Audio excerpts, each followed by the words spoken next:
평안하십니까? 정준영 목사입니다. 오늘의 말씀은 마가복음 16장 11절에서 20절입니다.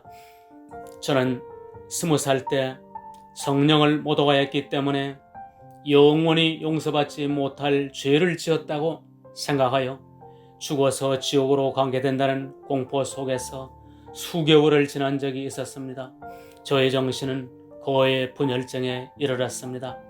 하여서 살기가 너무 힘들어 죽고자 하였으나 지옥이 두려웠고 살자니 숨쉬는 것조차 고통스러운 나날들이었습니다.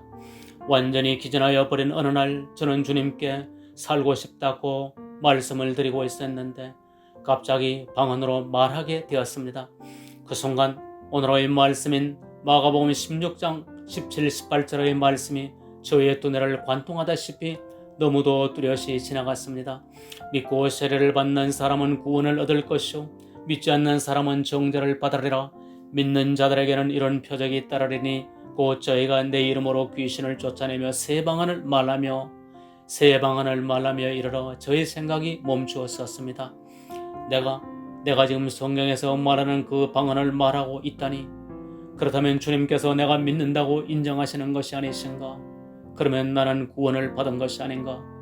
그렇다면 내가 지옥에 가지 않고 천국에 내가 가게 된다는 말씀이지 않으신가?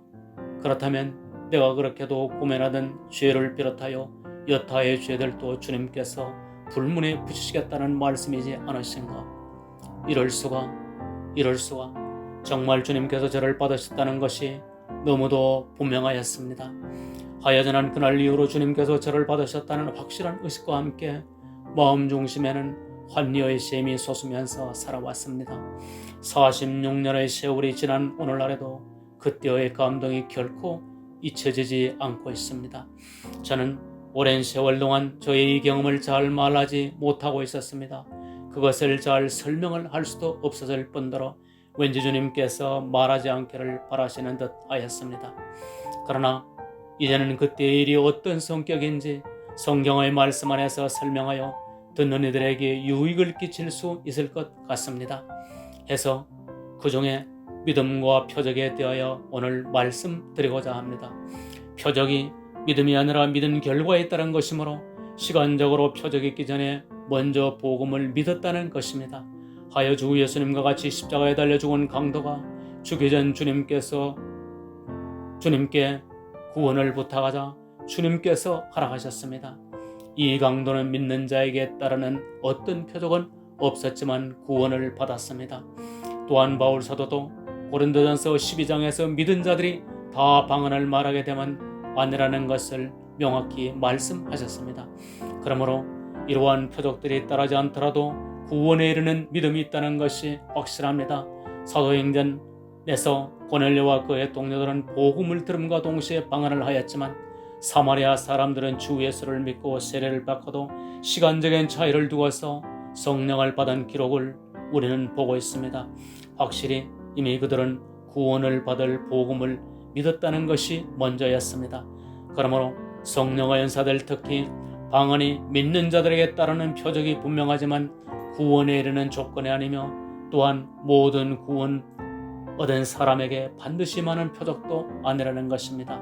즉 방언을 말해야만 그 사람의 믿음이 진짜라는 논리가 아니라는 말씀입니다. 제가 이런 권면의 말씀을 방언을 말씀하시는 분들이 용납하시고 관용하실 줄로 압니다. 이는 제가 그때의 방언의 은사를 받은 이후로 거의 하루도 빠지지 않고 지금까지도 방언으로 기도를 한다는 고백이 여러분에게 추워도 방언에 대해서 반대하거나 설만히 말하지 않는다는 것으로 이해해 주실 줄로 생각하기 때문입니다. 제 자신의 경우에 있어서는 방언을 받음으로 주님께서 나를 받으셨다고 믿을 수가 있었던 것입니다. 더욱이 지옥의 공포 속에 살아갈 수조차 없었던 개인적인 사정도 한 몫을 했을 것입니다. 내가 구원에 이르는 믿음이 있는지 아닌지 자체를 확신하지 못하기 때문에 제게는 꼭 필요했던 것이라 주님께서 배려하셨던 것으로도 이해가 됩니다.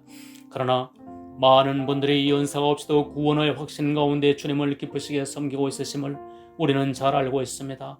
하여 온전히 주님께서 받으신 형제자매들을 믿음의 표적적인 증거가 없다 하는 극단적인 논리는 주의를 하여야 할 것입니다. 다시 표적적인 은사들에 대하여 말씀드립니다. 복음이 전파되면 따라 주께서 표적으로 사도들과 함께 역사하신 성령의 은사들은 확실히 사도들의 증거가 하나님의 말씀이라는 표적임에 분명합니다. 온 사도행전에서 우리는 그 사실을 알고 있습니다. 표적은 성경을 구성하는 큰 축 중의 하나이므로 이를 부인하는 것은 정직하지 않는 사고입니다. 그 이적들은 신적인 표적으로 하나님의 역사가 아니고는 이루어질 수 없는 성격으로 제자들이 전하는 말씀이 하나님의 말씀이라는 증거였습니다. 성경의 중심 사상인 주님의 부활도 그분이 하나님의 아들이시라는 증거 자체이기도 합니다. 하여 성경의 말씀과 교회사와 우리 시대의 많은 간증과 또 저 자신의 과거를 돌아보면 하나님께서 정말 믿고는 싶은데 믿어지지 않을 시 하나님께 증거를 보여주시기를 진실히 구하는 자에게 하나님께서 그 사람에게 적합한 증거를 주신다는 것입니다. 사도행전 17장 31절에 이는 정하신 사람으로 하여금 천하를 공의로 심판할 날을 작정하시고 이에 저를 죽은 자 가운데서 다시 살리신 것으로 모든 사람에게 믿을 만한 증거를 주셨음이라 하셨습니다. 이 유튜브를 들으시는 분들에게 아뢰옵니다. 정말 믿고는 싶으나 믿어지지 아니하시는 분들은 주님께 정직히 아뢰시기를 권면해 드립니다. 주님은 정직한 기도를 찾으십니다. 믿어지지 않는다고 아뢰는 것이 잘못이 아닙니다. 오히려 기뻐하십니다. 믿을 만한 표적을 주시어 주님을 기쁘시게 하고 구원에 이르는 믿음을 주시도록 기도드리시기를 바랍니다. 이 보정에 대해서 사도 베드로가 사도행전 2장 38, 39장에서 말씀하심과도 같습니다. 베드로가 가라되 너희가 회개하여 각각 예수 그리스도의 이름으로 세례를 받고 죄 사함을 얻으라. 그리하면 성령을 선물로 받으리니 이 약속은 너희와 너희 자녀와 모든 먼데 사람 곧 주 우리 하나님이 얼마든지 부르시는 자들에게 하신 것이라 하셨으니 미쳐있던 미말에 처한 20살 난 정신없는 나이에게 허락하신 주님께서 누구에게 늘 믿는 자에게 성령의 보정을 주시지 않으시겠습니까? 이것이 저의 증거입니다. 기도드리시겠습니다. 주여 저에게 구원의 은혜를 주셔 다시금 감사를 드립니다. 이 은혜를 부지런히 증거하게 하시고 이 땅의 일을 증거해 주시는 성령의 인치심과 보정의 표적들이 증거한 주의 종들을 통하여 더욱 풍성히 나타나는 은혜를 허락하여 주옵소서. 우리 주 예수 그리스도의 이름으로 기도드립니다. 아멘.